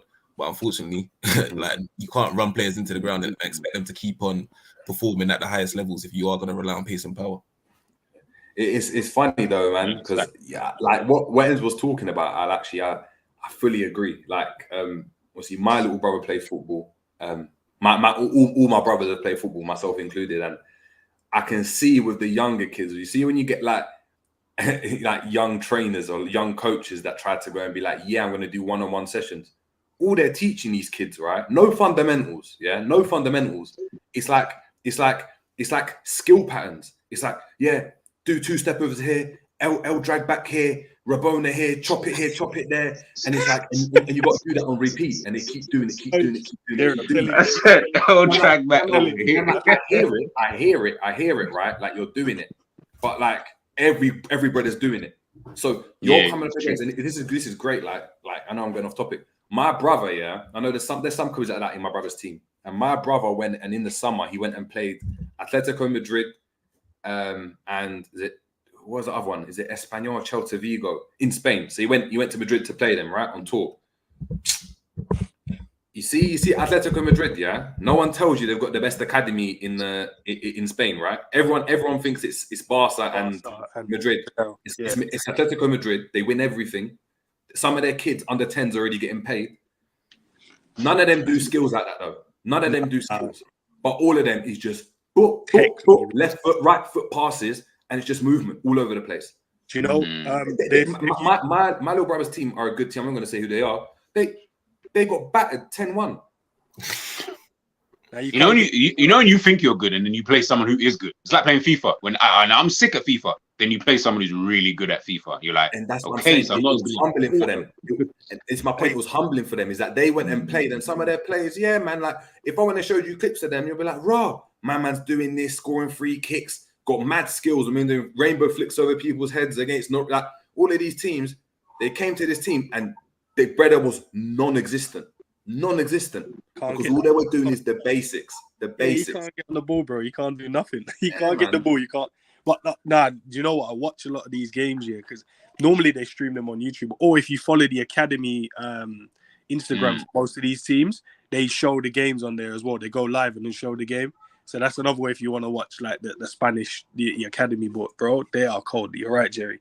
These men are out here just keeping the ball. You can't get the ball. So all these men that can do rainbow flicks and what, you don't have the ball to do none of that. You know what it is as well? The patterns are passing. Yeah, that's what I was gonna say. You man see the Real Madrid thing, the Real Madrid versus Barcelona, like the under 10s. Yeah. But this is what I'm saying. I saw that the Atletico Madrid team, they packed Madrid. They packed Madrid. No. I'm not saying that like Madrid are better. I'm just saying in terms of the level in itself. Like, but that's what I'm trying to say. It's the levels, and I'm saying like that's just across the board.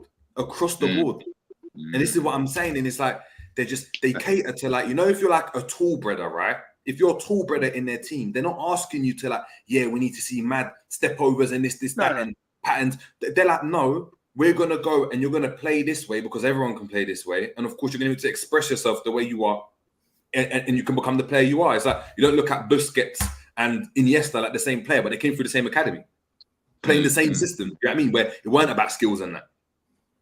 Everyone understood that they were specialists in their own way, and then it just came together as a team. I just realized. Yeah, I never seen Javi. Let me not say never, because obviously there's probably someone who told me they're doing one time. But they don't do skills. Like I don't see them man be busted out like tricks. But ask man to dribble or ask him to pass around you. Yo, it's a long day. It is an absolute. But this is what I'm saying. But this is what I'm saying. That's why when I'm rating players in general, right? When I'm rating players, ain't the brother that's doing bare step overs that I'm thinking, yeah, like he's doing all of this. It's the brother that. He's doing the simple stuff consistently every single game. Every single game is keeping it. He's just simple. He's just simple. That's why Busquets for me. This is why I rate him so highly, because it's just. You don't do anything like that. You don't do anything mad like that. Do you know what I mean? So, but back to the point about PMP, it's mad. This is what I was actually going to say. I know I went off topic. Unfortunately, see, pace and power is the equalizer. It's the equalizer. Yeah. Because no matter how much tech you've got, right. I know football's trying to like they're only starting to get in now, but no matter how technical you are, how amazing you are dribbling and stuff, if I'm bigger than you, if I'm faster than you, if I'm stronger than you, if I've got more fitness than you, I beat you. And you saw it with what Pep's doing right now. Look at the players he's signing. They're all 6 foot plus. He's in for Rice. He's got a midfielder, Rodri and Stones. He's got Ake Gvardiol now and Ruben Diaz or Ake at the back. He's got Haaland up front. Unfortunately, if you've got someone like, I always say this, imagine you had like Henderson, and you had his tech level, right? His tech level, but you had Konate's athleticism. Yeah. It's just dumb. It's you won't be able to stop it because not only is he able to just keep up technically, and even though this player is mad technical, he's just bigger and stronger than you. Like when you look at like American sports, look at like the basketball, look at like LeBron and stuff. These brothers, like they're 6'9", but they're running 100 meters at like, do you know what I mean, 11 seconds and stuff, and can bench 200 kg for 10 reps. And could jump higher than you. Imagine you had that in football, the equivalent. I think you can't compete with tech, unfortunately. The idea that tech is this all kind of like godly thing, I don't think it works. It looks good on the eye, though, innit? I think if you look at most of these coaches, Jerry, you're right. And this is one of the things I've always hated as well, because it's like, bro, like not every player is the same. You can't teach every player the exact same, because I'm like, there's no room for growth, and then there's no room, especially from an academy level. How do you even get through? Because if every player is doing the exact same thing, you have to be exceptional at that same thing at a very high level and consistent level for you to then be the next one through. There's another like 500 man waiting, bro. And if there's a guy that's 2 years younger than you that can do the exact same tricks as you, well, we have to take the 2 year younger guy because it's true. Sense. It's true. Business sense. So you have to train everyone, like Mourinho quoting here. You have to have specialists, bro. You have to have the DM that's gonna sit in and just mop up man for days and pop it off. He can do the fundamentals. He can pass, control the ball. He's gonna get a shot away if he needs to. You know what I mean? He scans well. He does the normal stuff. And then you're gonna have your techie man in there that can turn man inside out with some great skills, and then find a man eye the needle kind of pass. And then you're gonna have your striker that with every shot is on target. But now all the strikers now are all false nine, bro. If you look at all the strikers coming through, they're all like false nine guys. They're all false nines. They want to come to the ball. Yeah, nah, bro. It's like they want to get involved in play, and I'm like, what? Don't you want to score? Like I feel like that you would. But managers are asking them to do this though, so it's not really on them. Yeah, but then you're looking even at the defenders and stuff, and like instead of defend, this is what it is, right? Is I'm seeing like imagine I'm 6'4", yeah. Imagine me 6'4" trying to play like Messi, even if I had the control to play Messi. I can't do that. I just can't do that. Like imagine I tried to do this low center of gravity, little duck mad low, bro. I'd be ducking low and I'm still in line with everyone. Like I just can't do that. Do you know what I mean? But there's certain things I know I can do. Do you know what I mean? That someone that's 5'5" can't do. Do you know what I mean? Oh yeah, that's true. You know what it is as well? You mentioned Pep in it, but even Pep does the pace, like he's trying to do the pace and power thing now, but his roots are still tech. Like you can't get into a Pep team without being at a certain technical level. I'd say I think Haaland's a bit of an anomaly in it just because he's so good at scoring goals. But apart from that, if you look throughout Pep's teams, everyone is technically sound, bro. Everyone's great technically. And even before the pace and power thing, he was doing it with small guys as well. So he can do it both ways. He was doing it with David Silva, Aguero, Sterling, Sane, all of these just small technical guys. I think he's just taking a piss now, thinking, "Fuck it, man. Let me just do the pace and power thing now. Let me show you, like, I got this under my locker as well." Maybe so, man. We got Res for Life saying, "G, what you're basically saying is, if we want to utilize the new midfielder's potential, Klopp ain't that guy." That's why I was laughing earlier on when I saw that comment. Listen, man, the stream's about Colwill, man. I'm gonna leave Klopp. Yeah, no, I always fall back on Klopp, bro. G, bro. I didn't say it. Do you see what I'm saying? See, now I'm getting blamed for something I didn't actually say. Klopp's a fantastic manager. Let's see what he does. Yeah, man. You know what I'm saying? Nothing I can really say, man. Fair, man. Big up to Uncle Albert. Uncle Albert saying, why don't we look at Mohamed Salisu from Southampton in terms of getting a centre-back? G, what you saying? Ghanaian compatriot. Rating him. Yeah, I don't know, man. You know, some of these Ghanaians, bro, sometimes it's just, you know what I mean? Like, we have to just hold tight on them from hot sex, like, you know what I mean? Like, I don't know. I don't know. We got another African compatriot as well. Why didn't we look at Evan Ndika? That was a weird one because we were apparently we was linked with him, and then where did he go? Roma, I think, to play with Jose Mourinho. So I don't know, man. I honestly don't know why we didn't. Maybe we're looking for a different type of defender. That's why all these names we're throwing out. I think it's important. Enz mentioned it a minute ago, and you mentioned it before about if we don't even know what Klopp's going to play next season. Of course, then the opposition don't know. But then that obviously goes towards also like the players that we're signing. If we don't even know the type of players that we're signing, obviously Klopp does or knows the ones he wants. maybe it might then show us how we're trying to play next season. Like I don't know, bro. Honestly, from back. Maybe so, man. Jarrett's got a question for you, saying, to me as well. Do any of you guys watch the Bundesliga in Syria religiously? No, I don't. Nah, I don't watch that. Probably like 20. I already answered it. I said like 20 games a season. Probably. I'm a Premier League merchant. I'll be real still. I'm gonna lie, yeah. Like to be fair, I'm not gonna lie. I'm a La Liga man, innit? More than anything, man. The La Liga has got me since there was Revista de Liga on Sky Sports with Guy and Balaguer. It's got me in a chokehold, man. I'm not gonna lie. You're watching some good football, G, bro. Yeah, man. Jamrot saying that's a decent amount to formulate an opinion on certain players if you watch those teams. It's in regards to the game. Big up to Jamrot for the super chat. Much appreciated. Saying, what is a Klopp type centre back at LFC that he purchased? How many centre backs has he purchased? I'm trying to deep it. What, Van Dijk? Klavan, Sepp Vandenberg, Virgil, Konate, Matip. Yeah, I said that. Oh, sorry. Matip was a free guy though, wasn't he? So. I think Klavan's the Klopp type centre back. I think Klopp looks at Klavan the way he looked at himself. Wait, the Klopp by Lovren, or was that was Rodgers? That was Rodgers, man. That was Rodgers. That was Rodgers. Yeah. Was it? Yeah, it was. It was from Southampton. Oh yeah, yeah. So when you say they're more Klopp's guy is like more of a Virgil then, because that's the guy that he made sure he got us, and then he got us. But that's the anomaly, though. We also got Klavan. We got Sepp Vandenberg. Yeah, but that was when the purse strings were tight, man. We got some money now. We got some money there. So man bought the proper players. Well, look at Konate though. Konate's one as well that he signed. Completely different. Konate's cold, isn't he? Yeah, but Konate's not a Verge type. They're similar.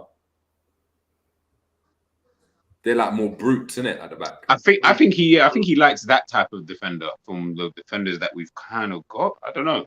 I don't really know what he would be. I know we're being linked with Colwill, but like how tall is he? Does anyone know? Who? I'm not sure. Let me try to find that. Probably like a he's at 6 foot. He's not. Yeah, don't say like that's a small thing though. You know what I'm saying? Don't say it like that. That's small, bro. All right. 6'4", bro. That's small, man. Oh. All right, yeah, carry on being 6'4". You know what I mean? You guys have to all be ducking while you're walking under branches and that. All right, do your thing. That's calm, man. That's calm. Your size is not. It's not calm, bro. Trying to do this like. He's 6'1". Pure mediums on the bench, man. Pure mediums on that bench in the shop with all the clothes folded. Pure mediums. You ain't getting no larger. Yo, it's calm, man. Just make sure you don't get hit by, you know what I'm saying, a stray branch or something. That's crazy. How tall is he though? 6'1", apparently. 6'1". I said 6'1". Yeah, 6'1". So. Yeah, that's calm. I'm not 6'1" at all, but I'm just saying that's calm though. That's calm. 5'10". Hey, he's at 5'5", man. He's struggling to get. Don't chat shit. Hey, you lot, don't even let him. That's a 5'5".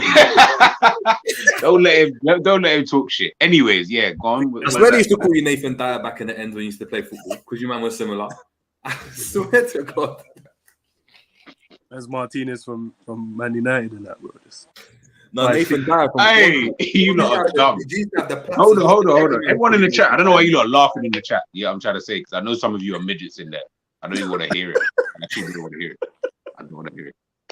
I'm not 5'5", by the way, people. Yeah, I mean, but we don't need to know how tall I am. I'm just not. RJ saying, I have at 70 M's, Mason Mount 64, Kovacic 29, Kalidou Koulibaly 23, Edon Mendy 18, Ruben Loftus-Cheek 16, total 220 M's, likely Gallagher 46, and still Ziyech. Wait, say swear they've sold for that much. That's mad. Still, it's confirmed to a City. Is who?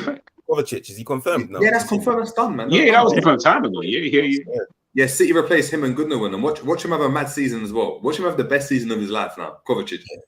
Yeah. 100%. Let me get to some of the comments.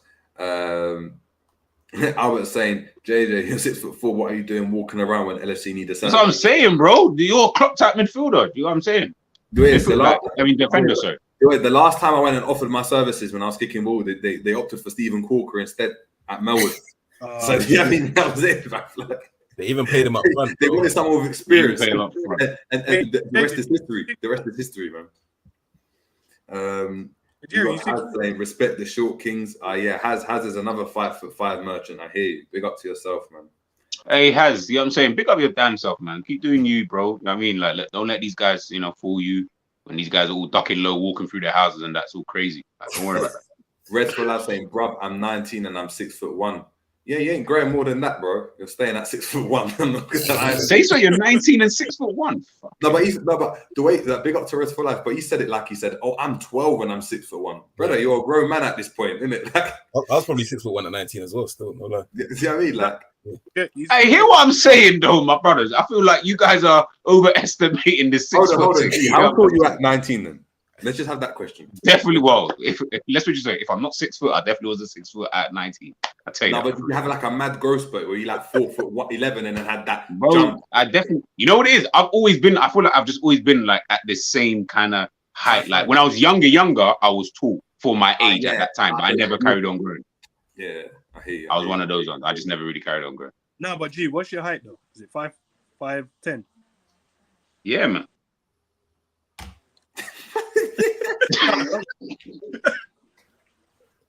Hold on. Why are you laughing? Why are we laughing? No, Jerry, that's like Jerry. It's the way you look down, isn't it? It's the way you did say of confidence. Yeah, I was just looking at my screen. Don't worry about me, man. Don't worry about me. No, Jerry, 6'4" for real. Monts is probably, you know what's man? Monts is probably even. Was Monts taller? Monts is 6 foot. Monts is taller. Yeah, Monts. Yeah, he was taller, man. Yeah. I remember. Yeah, he was, man. Play centre back, bro. Who? Me and Jerry. If you're tall, Jerry. Yeah, I'm tall. Jerry's tall. Yeah, these man need centre backs, man. But yeah, I mean. Yeah, man. I was tearing it up. James Doherty saying, so we need 11 players that are over 6'5", can sprint and run all game, are 2-footed, skillful, smart, and have a brain. That brain part might be tough to get, though, I think. Yeah, I hear you. I mean, that's what Klopp needs.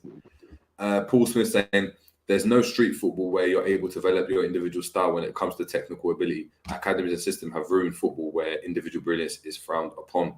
It's not anymore, though. I'm telling you now, it's not anymore. So go and have a look at the academy. You have the same type of winger in every single academy, and it's just individual battles. Everything's individualism. Everything. What else are we seeing here? We got Albert saying Hendo isn't going anywhere. It's a shrill PR stunt for attention. Whatever he does, his minutes are limited from now. He's saying that with confidence. Any saying he's got a dip. So big up to any in the building, man. Appreciate obviously having you on any. Yeah, make sure, man. We're heading. I mean, you're coming on more, man. It's been great to have you. Yeah, real talk, bro. Yeah, man. Let's catch you up more, bro. He's not even. Bro, all right, cool. I don't think he liked the way I exited him. And next time, do you know what I mean? We have to give me flowers more, but big up to Eddie. Big up to Eddie. He needs to jump on. Paul Smith saying, Jerry, Japan beat Senegal in a World Cup where Japan had technical players and Senegal had PMP. Yeah, of course. I'm saying you're going to get places where the technical ability does work like that. What I'm saying is, if you can go and get people that are equally like if let's say there was only like 10 teams in the world of football, right? The best players would all be just athletes as well. They'll be mad athletes. You wouldn't get no like Lanzini's about being able to kick ball. You know what I mean? Because Lanzini's great and all, but there's someone that's like Zidane that's like 6 foot with a 13-inch foot he's just as good technically, if not better, and he's bigger than you. So it's an interesting conversation, man. Albert saying Lavia is also Ghanaian G, saying where is it? His mum and dad are both Ghanaian from JJ's neck of the woods. Interesting. Volta region boy. That's why his surname is different. Interesting. Honestly saying, why do people keep saying VVD is a leader when even the Dutch analysts don't rate them as a leader? I'm a VVD fan and I bought my little bro that new LFC kit with VVD on the back. Yeah. That's Jerry's guy, man. I'm Jerry defend that one. Yeah, I don't even know what to say, man. Paulson was saying I would take Strahinja Pavlovic or Piero Hincapié over Inacio. I would probably as well. I haven't seen Inacio, but I'm not really a fond of the clips that I've seen. And then Timmy Dyer, I want to see this other guy that he's speaking about. I'm going to do some research. Everyone keeps talking about him. Like, I want to check him out. I want to see what he's saying. I hear you, man. Timmy Dyer saying let's go for Inacio instead as well. Yeah, man.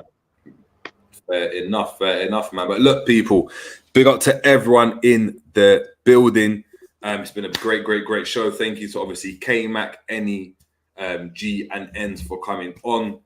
Make sure obviously we're heading over to K-Mac's channel. Any will obviously come on, making a few more appearances now as well. So I know you guys enjoyed what you had to go and say. Very knowledgeable. G, as always, appreciate you coming on. Let the people know what's popping on GTV. Rest of the week, man. I think we just got Scout Watchers. I got a video coming out soon, actually, at 7 for Medina, left-footed centre-back. That was someone I didn't even mention. But yeah, let's take a look at him. If we can't get like a Colwill. And big up my, big up my under 6 foot gang. You know what I'm trying to say? Don't let these Upamecano's, Konate type brothers, don't let these Upamecano even 6 foot. That's the worst thing about it. Man, just like a stocky African uncle. I think he's 6. He's just about 6, I think. Just about. Serious? So Konate, so how tall is Konate? Konate is at 6'4" as well. 6'4", 6'3", okay. Yeah. 6'4", 6'3". Yeah, all right. Don't let these Konate man fool you. Them bozos there, the man who just be looking awkward and that. Don't let them fool you guys. If you're under 6 foot, you know what I mean, there's a place for us. Iniesta, Javi, Messi, we're out shit. Salah, you know what I mean, we're good. We're good. Yeah, I hear you. When you get in the highlights, G, like Salah. When you get in the highlights. Yeah, soon. I was actually thinking to do my bid this time, though. You know what I'm saying? Well. All right, cool. I'm interested to see that still. What we got, man? No, that's cool. Yeah, shout out to obviously End as well. Big up to End obviously for tuning in. I know he's obviously on the school run or driving back from somewhere, but showing my dedication. Yeah, let the people know what's popping on Endsman TV. I know obviously you guys got the Box to Box podcast on a Monday as well at 7 p.m. Great stuff over there. Let the people know what's popping in the coming weeks, man. Coming days. Just been a chilled, relaxed one now, man. The summer is where it is at the moment. I'm looking forward to more of the pre-season stuff, and then once that kicks off, I'll start dropping regular videos again. But yeah, at the moment, it's just a box-to-box show. It's a call-in show. Just for, you know what I mean, you can jump in, you know, ask any questions you want to ask, you know what I mean, vent if you want to vent. Because I see that a lot of people are calling for us to do it. So we've now done it. So every Monday, 7 p.m, tune in, man. Bringing back the Q&A as well. And they've been running me down for the Q&A shows because that one, everyone kind of, you can step away from football as well. So, yeah man, gold still. Hey, man, I need another quiz though, and man, like, I mean, I need to probably cab and need that. Bro, that's the other one as well. Jerry ran from the last one. Yeah, I missed the last one, man. It wouldn't have made no difference anyway to the thing, man. I still would have come second or first, but I'm just wondering. I like the way he said second first. I like the way he said second first. No, because Cab won. Because Cab won, yeah, I got to respect the winner. Yeah, that's that real Klopp mentality, you know. Second, first, it doesn't matter. We competed, right? I hear you. I hear you, bro. You see these giants, bro. These giants just be, I don't know, man. They just be chatting shit. I just don't understand. But listen, Jerry, big up to yourself, man. Great show as always, man. But bro, man, we need more shows, man. Yeah, we're getting them now, man. The shows are there, man. We're getting there, man. We're getting there. We need to get you on. There's no live. I'm like, you know what I mean? Yeah, don't mean we're going, man. We're going. We're here. We want to run now. We're on a hot run. Like, I'm getting a nosebleed right now. I'm talking, 3 shows a week? Jesus, bro. I don't know if I could go. I'm doing it every day. I don't know about that, but yeah, big up to everyone. Yeah, we got Angel. We got Angel saying incoming on GTV. Klopp's worst moments, a detailed analysis. You need to do that, you know, with a thumbnail like this. They don't want me to do a show like that. They actually don't. One of those thumbnails out. Bro, they don't want me to do a show called Klopp's worst moments, bro. It'll get spooky, bro. It'll get spooky. Yeah, exactly, man. But yeah, until next time, people. Thank you so much for tuning in. Make sure, obviously, if we haven't liked already, we're liking up the video. If we're watching this on a replay, please make sure that letting us know what we think about Colwill in the comments as well. I'd love to know what you guys think. We also spoke about Soboslai, so please let us know where do you think he will kind of play and all of that stuff. And yeah, yeah, make sure you got your notifications on because we're probably going to be live in a couple of days. So if the news pops off, then you know we're going to be on top of it, man. But look, until next time, it's been the Jerry James Show. And there he is. There, we're out, people. Have a good evening.